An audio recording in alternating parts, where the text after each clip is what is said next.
G'day and welcome back to another video. In this video I'll be building this.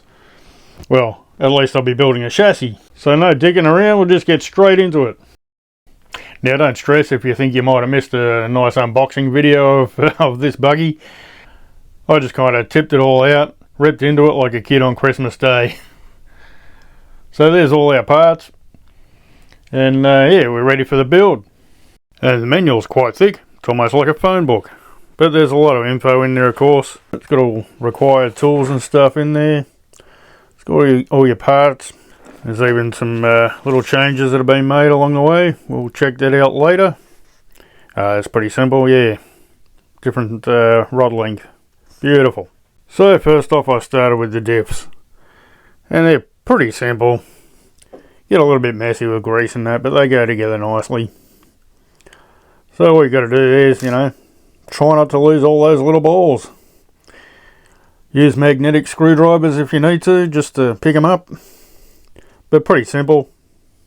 So for the diffs, I didn't do anything special at all. I used the grease and stuff that came with the kit.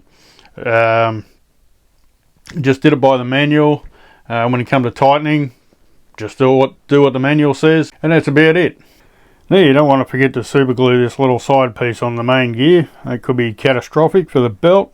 Now the little clip in the counter gear could prove to be a bit of a pain, but if you just start at one end, the end without the bend in it, and just run it around the inside there until it gets to the end with the bend in it, clip that in. The manual pretty much says what to do there. And you just want to be careful when you're fitting the counter gear into the gearbox. Make sure you've got it pressed all the way on, as far as it'll go. You don't really want to use the screw to pull it up tight, because you'll run the risk of stripping the little shaft and then you've got half a gearbox you can't use. Now on the diff gear you might be having a bit of deja vu, seeing that there's already a bearing in the side there. But it needs another bearing, you just got to put a little shim in between them. So there we go, that's how it runs. Got the main gear and the diff in there, and the belt tensioner. So that's the way the belt runs, around the top, through the bottom. So now I'll put a little bit of grease on the gears, and then we can screw the gearbox together. And just check that it runs nice and smooth like it does. Now with the rear gearbox all together, it was time to get onto the front gearbox, which is very simple. And as you can see here, I'm screwing on the front shock tower. So there's our rear gearbox and our front gearbox all done. And there he is sitting on the chassis. Starting to look like a buggy now. Oh yeah, Eclipse. One of life's little luxuries. Now one little tip that might make life a little easier. When you go to put the steering knuckles in, like I've got here, go ahead and put the bearing and stuff on the swing shaft and put the hex drive on it there. Secure that, just so you're not dealing, because you got to put the wherever they are, you got to put these little things in the top and the bottom, and then put a screw through each end at the top and the bottom, like there and there. And you're also dealing with thread lock, because you got to put thread lock on them. Doesn't come with a kit, but I was lucky enough, I had a whole bunch of them from other Kyosho kits. The blue one, of course. Yeah, so you need thread lock. But yeah, it's just easier. So when you're putting these in, you're not dealing with the shaft sliding in and out and bearings and stuff dropping out. And there we go, starting to take a bit of shape now. And that kind of marks the end of bag D. So now we're moving on to bag E. Now I've got to say, I really do like the way the bumper's mounted there. It's got that little bit that comes up over the top to, protect the front of the chassis there, of course, and protect the heads of those screws. Some thinking really went into that, I think. Just putting the screws in the rear plate there. And now after a bit of magic and a lot of swearing, we've got some E-clips on the wishbone shafts. Now it's actually starting to look like a car. Very nice.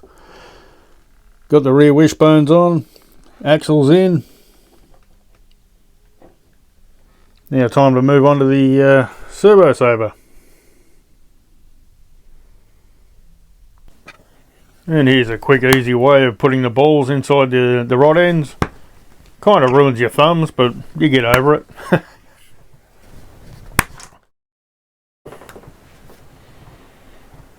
So I reckon the best way to put that round nut on the servo saver spring is just sheer brute force. Just push it down and turn it. You could use pliers and all that kind of stuff to hold the spring down, but you might end up scratching the shaft. It's just not worth it. And then you just need to check that it's 0.5 millimeter from the end of the shaft. And that's looking pretty good to me. And that's the steering linkage all done, running nicely. It's nice and smooth. Now I'm on to building the shocks. That's always fun. Hardest part is probably getting this little, if I can get it in focus there, getting that little seal on there. Well, actually, they're not too bad compared to these when you've got to put the O-ring inside them. If you can see it there on the outer edge at the top. Oh, sorry, the inner edge at the top. Yeah, they're a bit of a pain. So, just got to add the oil and the shocks will be built. Using shock pliers there on the shafts, of course. So, no scratching or any of that. Now what I like to do with the shocks is fill the oil up to the line like it says in the manual. And fit the piston in, screw the top up, but leave it cracked open a little bit. And then gently and very slowly push the piston right down as far as it goes. You'll get a bit of oil come out, you know, clean that up. And then tighten it up right there. Then off you go, you should be right. Just saves you, you know, sometimes you can overfill it a little bit and you get like a compression lock in there. Or if you underfill it, you get a heap of air. This way I find you got no air and it doesn't compression lock on you. For the shocks, again, I didn't do anything special there. I used the silicone oil that came with it. I didn't use any special grades or anything like that. I don't plan on racing it. It may end up at a track, you know, just for a bit of fun, but yeah, I won't be racing it, so I didn't do anything special at all. Just follow the manual, do what it says, and you should be right. Now the shocks are all built, we can take a moment to admire their beauty. Alrighty, so I'm going to get them fitted up and it should start looking like a real buggy soon. So we're moving along now, it's looking pretty good. Looks like a real buggy. Yeah, time to finally decide what sort of electrics I'm putting in it. It'll be brushless. That'll be one of the Le Mans motors for sure. And Le Mans ESC for a servo, not sure. Let's go and have a look. Now just going through my little stash of servos. I've decided on this one here, the Power HD 1206 TG. Yeah, it looks fast enough, looks strong enough. And it's got some nice red alloy stuff on there. Make it look more flash. There you go. Looking at the receivers, I ended up choosing the Futaba 314 SBE. So that's one that's got no antenna on it. Or no external antenna. It's internal, of course. So that should be a little bit cleaner. Still haven't decided on a motor. ESC. Of course, we're using the Le Mans 240S. Beautiful. I'm thinking a 240 gold. That should look quite nice. Now, decisions. We've got the 240 gold, or we've got the 480 gold. So we've got 13.5 turn, or we've got 21.5 turn. Alrighty then. Onto the steering servo and the electrics. If you remember at the beginning of the video, there's this piece that's been amended. That's your steering linkage from the servo. So it should be, they say 24 millimeters in the original, but it's meant to be 27.5. And we're looking pretty good right about there. Or if you really want, you can just kind of, you know, go like that. Alrighty, setting up the electrics. I've got the Futaba 4PX there. Toms. And yeah, so I've just got a random battery plugged in, 2S of course. Got the receiver all bound up. And I'll put a servo horn on the servo and got it in the center, and it's pretty quick. I reckon that's quick enough for me. Okay, so the servo's in now, and I've also put on the top deck. I think that servo looks quite good in there. Now, before we get too excited putting the motor in, I've got to do the belt cover. Put the sponge all around it to keep it sealed. And they're pretty simple. As you can see, I've done the top one there. Did the bottom one earlier, of course. And that goes underneath the top guard. Or top cover. Pretty simple. Take your time. And I trimmed them up with the decal scissors there. Okay, now we can go and fit the top belt cover. And don't forget this little fella goes underneath it.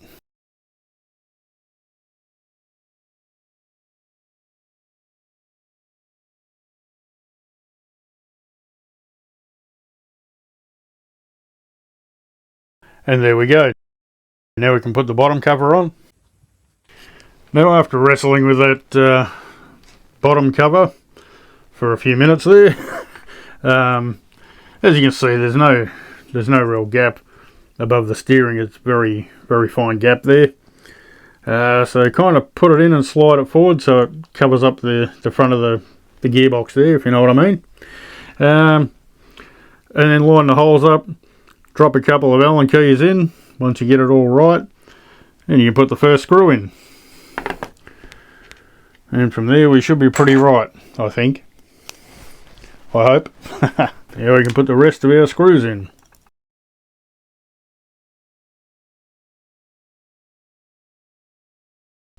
And that's the belt cover all done. And in step 36, after you put the belt cover on, don't forget to adjust the belt tensioner. It needs to be in the 5th position. Now, just before I go and put the motor in, we'll crack the box open and check it out. I've actually not seen one of these in real life either. I've got a few boxes up there, but I've not opened one yet.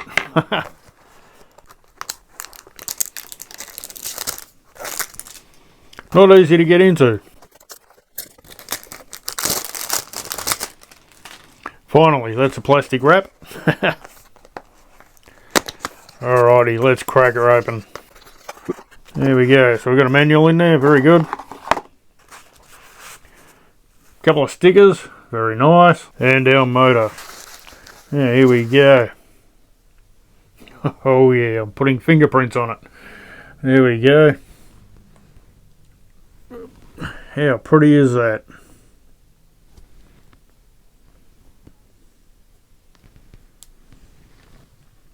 That looks magnificent. Alrighty, moving on. Now, I've never really been one to put paper between the gears to set the mesh. I often do it by feel and how it looks and all that stuff. Tiny bit of movement there. Beautiful.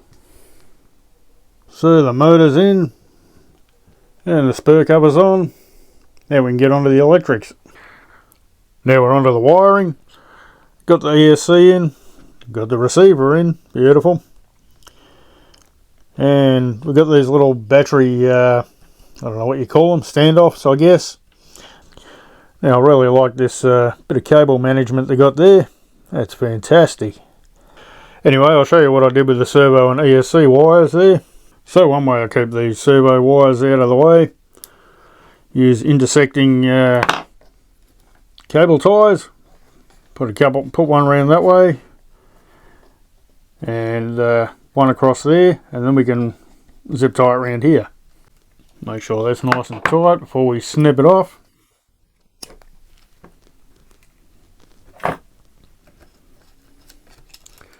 Poke that under.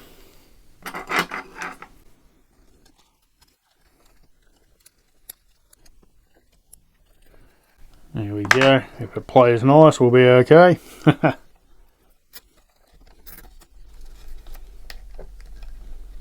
Just go and tighten that up. Snip him off.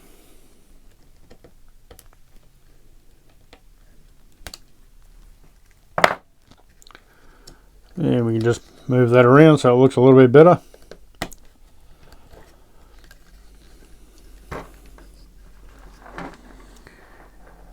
And there we go. Now it's a bit hard to see, but as you can tell, I've got the ESC wire going behind the motor wires there. And yeah, cable tied the cable tied it to the other side there with the servo wire. And of course they're both pulled up nice and tight on the top deck, so our servo can move back and forward without touching it or getting caught up. And it looks reasonably neat at the same time.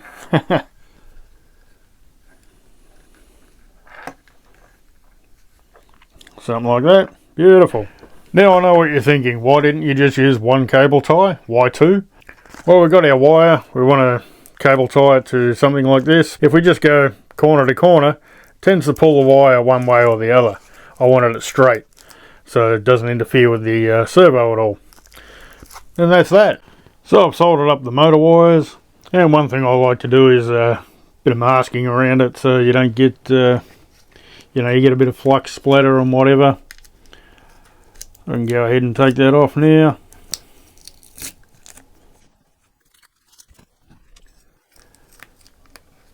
You know, a big dobs of flux and stuff all over your nice new motor. So there we go. Those terminals do look close to that metal part there. But they're not touching it, of course. There's, about 1.5 millimeters, I would guess.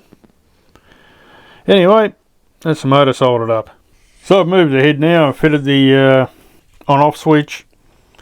And just to hold that wire there, I've just got a bit of leftover double-sided tape, put it there, and I've just cable tied the battery plug there just for now. Well, that's the chassis all built, looking pretty good. The only thing I haven't done is I don't have the sensor wire or sensor cable for the ESC. Yeah, all I had was a handful of 300mm ones, and it needs a 170mm. Of course, these are going to be just a little bit too long. So I'll get one of those this week and have it ready before I do the body video. But yeah, it's looking pretty good, I think. Feels pretty good.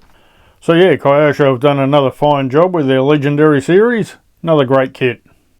So I think it looks quite good. I never had the original, so this is a new one for me. But yeah, great kit to build. Goes together very nicely. No issues whatsoever. Everything just fits. So in the next video, I'll be trimming up and fitting the under tray, trimming up and painting the body, and then applying the decals or stickers. And of course, that's got the tyre lettering ones on it too. Make life a lot easier. And we've got window masks on the back. Beautiful. So that's our next video. I'm thinking that'll be like the end of next week or so. Still need to get that sensor cable, of course. Anyway, I'm very happy with that. It was a great build. Not sure when I'll get it out for a run. At some point. Check out that 13.5 turn motor. But just sitting here, feels good when it hits the ground, if you know what I mean. Alrighty, well that's about it for this video. Keep an eye out for the next one with the doing the body. And catch you next time.